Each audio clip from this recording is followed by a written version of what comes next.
everyone, welcome to Mommy's Hack. இன்னைக்கு நம்ம ஒரு ரெசிபி பார்க்க போறோம். லைக் பண்ணுங்க, ஷேர் பண்ணுங்க, சப்ஸ்கிரைப் பண்ணுங்க. நம்ம எல்லாத்துக்கும் பன்னீர் ரோல்னா ரொம்ப பிடிக்கும். இன்னைக்கு நான் டிஃப்ரெண்டா ஓட்ஸ் வச்சு எப்படி பன்னீர் ரோல் பண்ணலாங்கிறத பார்த்துருக்கேன். வாங்க வீடியோக்குள்ள போகலாம். மிக்ஸி ஜாரில் 1/4 கப் ஓட்ஸ் எடுத்துக்கோங்க. 1/4 கப் ஓட்ஸ் கூட நம்ம ஒரு முட்டையை இப்போ ஆட் பண்ணிடலாம். முட்டை சேர்த்த அப்புறமா கொஞ்சமாக உப்பு. இப்போ நம்ம இதை நல்லா ஃபைன் பேஸ்ட்டாக அரைச்சி எடுத்துக்கலாம்.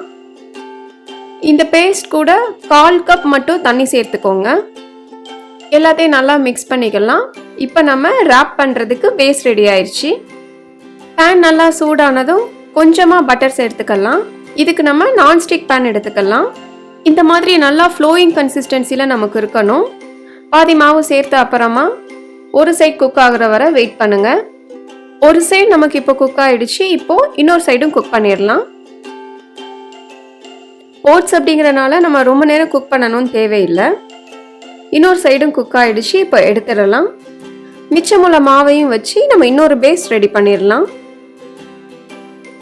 அதே பேனில் 1 டீஸ்பூன் எண்ணெய் ஊற்றிக்கோங்க. இது கூட சின்னதாக 10 இல்லை 15 பீஸ் பன்னீர் சேர்த்துக்கோங்க. 1/4 டீஸ்பூனை விட கொஞ்சம் கம்மியாக தனி மிளகாய் பொடி, பன்னீருக்கு தேவையான உப்பு, எல்லாத்தையும் நல்லா மிக்ஸ் பண்ணிக்கோங்க. ஜஸ்ட் 2 மினிட்ஸ் மட்டும் சிம்மில் குக் பண்ணிக்கோங்க. ரொம்ப நேரம் நீங்கள் குக் பண்ணிங்கன்னா பன்னீர்லாம் ஹார்ட் ஆயிரும். ஸோ ஜஸ்ட் அந்த மிளகாய் பொடியோட ஸ்மெல் 2 நிமிஷத்துக்கு மட்டும் போகிற மாதிரி குக் பண்ணிக்கலாம். இப்போ ஸ்டவ்வை ஆஃப் பண்ணிடலாம். ஒரு மிக்சிங் பவுலில் சின்னதாக ஒரு வெள்ளரிக்காய் சேர்த்துக்கோங்க.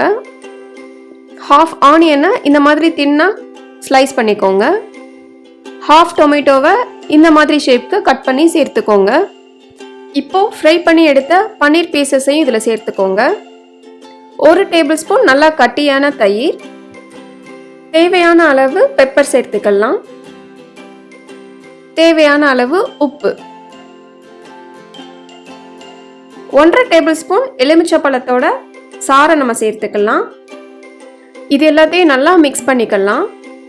ஜஸ்ட் நீங்கள் இதை 1 ஸ்பூன் எடுத்து சாப்பிடுங்க, ரொம்ப டேஸ்ட்டாக இருக்கும். இது நம்ம ரேப்பாக கூட பண்ணாமல் அப்படியே ஸ்பூனில் வச்சு சாப்பிட்றலாம். இப்போ நம்ம ஏற்கனவே ரெடி பண்ணி வச்சுருக்கிற ஓட்ஸ் பேஸில் இந்த பன்னீர் ஸ்டஃபிங்கை வச்சிடலாம்.